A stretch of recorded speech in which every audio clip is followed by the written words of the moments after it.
Hello, I'm Reese. I'm so glad you've decided to adventure with me today. On Adventure with Me, we look at creations and experiences in art, media, music, and video games to explore exactly why we think the way we think, question what we believe, and learn something new.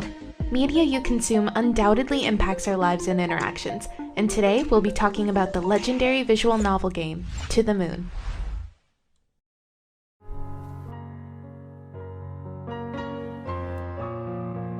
To the Moon was released November 1st, 2011, almost exactly 10 years ago, but if you haven't played the game yet, let me set the scene for you.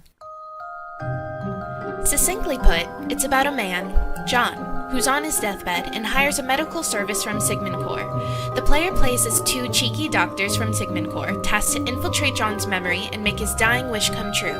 John's dying wish is to go to the moon. It's a simple game as far as visuals go. Stylistically, think the older Pokemon games. So simple and intuitive that to me, it strikes as very inclusive. The mechanics are simple, and the game isn't tricky at all to get a hold of for someone who perhaps isn't used to playing video games such as myself. Intuitively, the player uses either the mouse or keyboard. Nowadays, since 2020, the game is on consoles such as the Switch. The player moves left, right, up, down, and clicks around a bunch to talk with and interact with objects and people. This game is an interactive story, or a visual novel, not so much focused on any complicated gameplay, which I personally enjoyed and felt complemented the storytelling. Now, before we get into a deep dive of the plot, I think it's really important to bring up how the creators of To the Moon gave the players perspective into John's mind. As mentioned, the player plays the game through the perspective of the doctors. What this does for the player is allows the player a voyeur perspective into John's life, and is also used as a way to provide the player with comedic relief and even make sarcastic quips about the game's perceived cheesiness. So basically, the player is allowed to experience the game, i.e. John's life, and make fun of it at the same time. And to me, it's enjoyable and even a unique way to experience a game. I've seen some critiques that find the so-called cookie-cutter tropes of Dr. Eva's bossy character versus Dr. Neil's sarcastic character cheap, flat, and cliche, which I can definitely understand. But personally, I found it cute and endearing.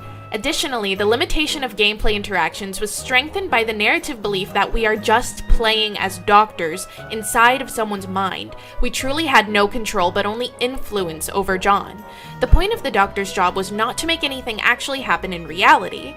It was to allow the individual to experience and believe their final wish had come true at the end of their life. So the feeling of helplessness and the limitation made sense, gameplay-wise. Now, the objective of this game is to get this dying old man, John, who is on his deathbed, to the moon, right? And in doing so, this is definitely physically impossible. Playing as the doctors, we use a VR-like helmet device to infiltrate John's memories in order to give him the memory that he in fact went to the moon. But the issue is, John doesn't remember why he wants to go to the moon in the first place, and that makes our job impossible, because we must have a motive in order for the patient to fulfill their dreams. So we have to move through John's memory backwards from old age to childhood in order to discover the motive of why John wants to go to the moon in the first place. How this progresses in both gameplay and plot is that we start at John's most recent memories as an old man. As the doctors explore John's memories, they must collect and gather items called mementos to give us clues and peel back the layers about John's personality and motives. Along the way, we uncover a lot about John's childhood and John's recently deceased wife, River. Unlike most, upon finishing the game and getting to know John's motive to go to the moon, I found it haunting, unsettling, and upon ending the game, I left feeling disturbed and angry. Nonetheless, this is one of my favorite games, and here's why. The inherent nature of interactivity, even if it's just as simple movement controls, clicking around the forest, and making movements around the character's house, it has the potential to bring much more immersion than passive viewing. The puzzles were simple but intriguing. To solve them, you had to collect items around the house and throw them at a main memento in order to unlock a memory in John's brain. To me, the gameplay beautifully encapsulated the duality of what it's like to uncover and re-remember a memory in real life, or further what it's like to be reminded of memories of past traumatic events. Events can be uncovered by familiar smells, objects, words, or places, and with the right amalgamation you can either be met with nostalgia and delight if that memory is positive, or a person can become triggered into panic or sadness by remembering traumatic events. Since we are playing in the Doctor's perspective, with the one and only goal of having John go to the moon, we don't see the first-hand response of the emotional consequence of unlocking any memories. As Dr. Eva Rosalind says in the game, the ending isn't any more important than the moments leading up to it. By clicking the orbs on the side of the panel to unblur the picture, I realized it could be thought of as a parallel to how one uncovers memory. Nobody's memory is perfect. Multiple people can see the same piece of art and feel something different from it. And in hopes of making the picture whole, unblurring the whole image, there are many different ways to get the result. A series of clicks can be made to uncover the image, and in the end, every player gets the same result. But we all got there differently, and that matters, like Dr. Eva said.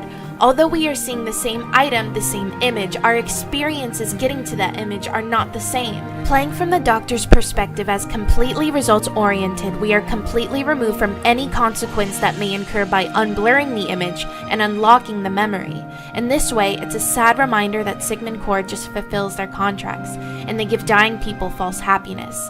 Also, there's no limit on the number of different interpretations for the word game, and there's no harm in games existing in such simplicity. Everyone has their own interests, and if this one doesn't fit what draws you to gaming, that's okay.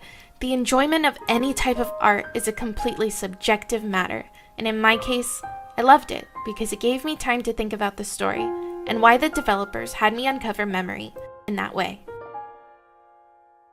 Diving into the plot, as we enter John's memories through a VR-like device, we are first introduced to John and his wife, River, as they are already both in old age. Remember, the player unlocks John's memories backwards, so we are first introduced to River when John is being a caretaker for River, and River is on her deathbed. It is apparent that River and John are going through financial hardships, as River's medical treatments are extremely expensive. River begs John to discontinue her medical treatments. She instead wants that money to go towards building their lighthouse. At this point, it's understandably angering to John because he doesn't want to finish building the house. He'd rather spend the money on River's treatment so that they have more time together. Most people would agree that given this context alone, we understand John's point of view. It's just a house, so why would River want that built instead of extending her time with John? As the game progresses, we uncover more of River's seemingly erratic behavior. Walking around their house, we see origami rabbits absolutely covering the rooms. River obsessively folds origami rabbits and asks John, "What do you see?" River asks again and again, "What do you see?" over and over and over. She does absolutely nothing but desperately fold origami rabbits, seemingly in a trance. We see a man struggling to connect with his dying wife who appears, at this time, not to be grounded in reality. She seemingly is willing to die for a lighthouse. She ends up cutting off her hair to a very short style and keeps pestering her husband to discuss the meaning of origami rabbits. John doesn't understand, and at this point, neither do we. The player gathers the needed mementos to travel further into John's memory, into the next time lapse. We travel back in time to John and River's wedding day. River is described by those around her as not neurotypical, and although this is not directly stated, it is heavily implied that River has a type of autism or Asperger's syndrome. Symptoms of this can lead to people perceiving those with Asperger's or autism to have a type of emotional unavailability that a lot of critics claim River to have. We end up learning that on River and John's wedding day, John confesses to River that he is attracted to her mysteriousness and pragmatic view of life, basically not being neurotypical, and we see that this information hurts River. We gather enough mementos and we're able to travel back again to his younger teen years. In this memory, John wanders off to go explore the forest while he's at the fair with his mom. Ultimately, we now learn John's desire to go to the moon. When John and River meet as children at the fair, they hung out and looked at the moon together. This meeting understandably has profound emotional significance for River, who keeps all of the mementos from that moment. That night at the fair in the forest, John gave River his prizes he won from playing whack-a-mole, a hacky sack, and they both see a bunny and the moon together. This moment in childhood, we would think, would be significant for John too, so why doesn't he remember this? River and John promise each other that they would meet on the moon if they ever lost each other. We gather the mementos needed and we regress to John's youngest childhood memory. We are now at John's youngest memories, where we learn that John has a twin brother, who we haven't seen in any of his older memories. We learn why John's mom accidentally calls him Joey, his twin brother's name. John was Joey's twin brother who died when their mother accidentally ran him over with a car while he was playing in the driveway. John was his mother's favorite, and to cope with the loss of her favorite son, calls John Joey for much of his life. We learn that who we know to be John, in order to cope, has taken beta blockers in order to cope with his brother's passing. It is not explicitly stated, but this may be why John has trouble remembering events that happened throughout his life. John is attracted to River because John, because of his traumatic past, finds it difficult to cope with life and its realities. River, because of her Asperger's autism, or what the game calls non-neurotypical way of life, is forced to live life in a very pragmatic view. She lives and speaks without a filter and states everything in a matter-of-fact manner, which John envies because his coping mechanism is escapism. Now everything is coming together. We have the background of John's entire life story, and everything is becoming clear. John made a promise to go to the moon with River when he was a little kid, but due in part to a mixture of the beta blockers he was given as well as the overall trauma after his brother died, he forgot his motive to go to the moon. He ended up meeting River later on, falling in love, but it is possible that he didn't even remember her from his childhood. She, however, did. River struggled to find a way to communicate that fact. She wanted him to remember, but either didn't want to or couldn't outright tell him. It was important for her that he remembers, hence why she became obsessive about the whole origami bunnies trying to hint at their childhood conversations and spark his memory. I believe that John had a subconscious memory about his motivations to go to the moon, and that's why it weighed so heavily on him. With such a tragic story, it's easy to try and scope out a villain, but every character had their own intentions of trying to cope their best, and as the story stands, it's extremely compelling for me to believe that none of the characters had ill intentions. The bottom line is, cowardice to face trauma leaves ones you love devastated, but in trying their best to cope, does that make one a bad person at all? No. Two truths can exist at the same time. You can be doing your best to cope, and you can also be selfish. First, the mother shows selfishness by stealing John's identity, encouraging him to take medication that helps create a false reality for the family. John proves his selfishness time and time again when River begs John to answer, "What do you see in this rabbit?" And he answers, "It's a rabbit and nothing more." He is dismissive towards others because he doesn't know or understand how to cope with his own feelings. Even when John does things seemingly for River, such as move the piano upstairs to play a piece for her, it is clear she honestly does not mind hearing the piano with the door open, and she would rather be taken care of in other ways. When River lies on her deathbed, she asks John, "Do you know what makes me happy?" And John is unable to answer that. It shows us how complicated relationships are. Sometimes we put so much pressure on ourselves to do things for others because we think it's what they would want. John thinks that continuing treatment for River, naming a song after her, dragging a piano upstairs to perform, they're all such kind things to do, but it's not what River wants. John refuses to hear River. And we see at the game's end that John never ends up understanding River. John first performs the piano piece for River, while River lies on her deathbed. River asks, "Why so cliché?" And John replies, "It's only a placeholder." Later, as the doctors rewrite John's memories, he plays the same composition. This time, the song's name is "To the Moon," and River, upon hearing this, says, "I like that." This shows us that love isn't just about what you do for others, but it is being vulnerable and genuine and sharing your dreams. River was used as a placeholder in John's life, a distraction.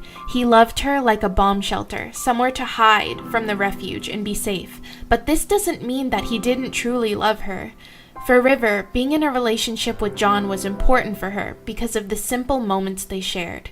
Staring into the moon together, sharing a promise, and living together in innocent moments to meet at the moon if they ever lost each other.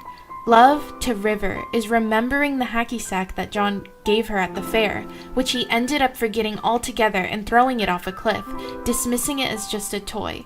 Love is an amalgamation of the simple moments, and John never realized that, truly. And even when it is revealed that John did watch over the lighthouse and appeased River's wishes, he confessed at her grave that he does not understand why she wanted that. And that's what hurt River the most, is that he did not remember their promises. In the end, is it wrong that John died happy? Of course not. I wouldn't say so. Had John never contacted the company at all, he would have just died alone within his house, never knowing why his wife behaved as she did, or what he was trying to tell him. But in the end, he never understood her anyway. But that was our job, as the game's doctors, to fulfill John's dream. If they have to completely rewrite his life for that, they will, and they did. The message I took from this story was to be wary of disassociating with the trauma in your life. No matter what you go through, no matter how much you try to forget, John could take his beta blocker pills, his mother called him by another name, but he lost himself. And maybe the rewriting of John's memory shows us what you need to sacrifice in order to live your dreams. It implores us to be more honest with ourselves and empathetic to others coping with trauma in unhealthy ways. And I think this is what moved me so much. I, like many others, empathize with John, someone who's just trying their best to cope, and even though they don't mean to, they hurt the ones they love who are closest to them by coping in self-destructive ways. John and John's mother's self-destructive coping mechanism was escapism. He took those neuroblockers in order to dull the pain of his brother's death, which in itself is perfectly fine, and it must have been so difficult for John to cope with his mom's favoritism for his dead brother. John was hurting, he was in turmoil, and he did his best.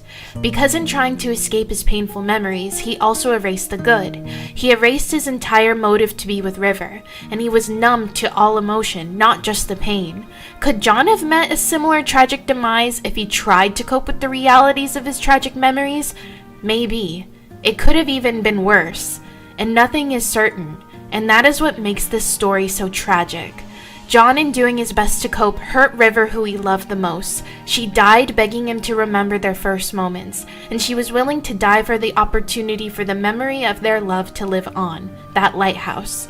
John, however, after causing too much hurt to River, gets to die content in a fake reality bliss. I find it interesting that in John's memories, the memory stops before he actually even lands on the moon. Maybe this is because it never really mattered to him.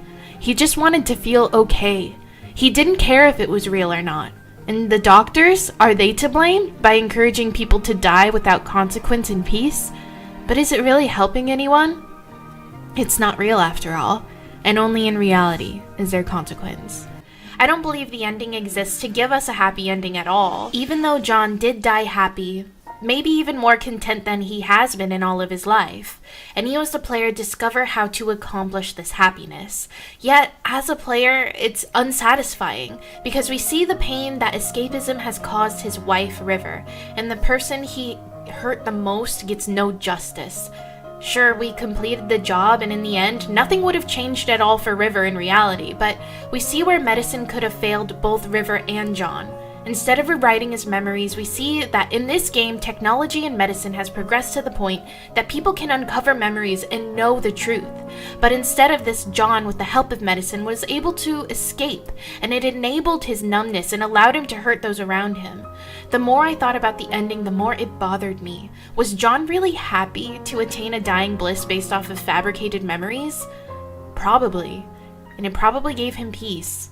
But what breaks my heart is that there's no real villain, hero, or true happy or sad ending. Everyone just did their best. And it's a bleak reminder that that's just how life is. And John reminds us that sometimes life gets so painful that you don't even remember why you ever had a dream in the first place.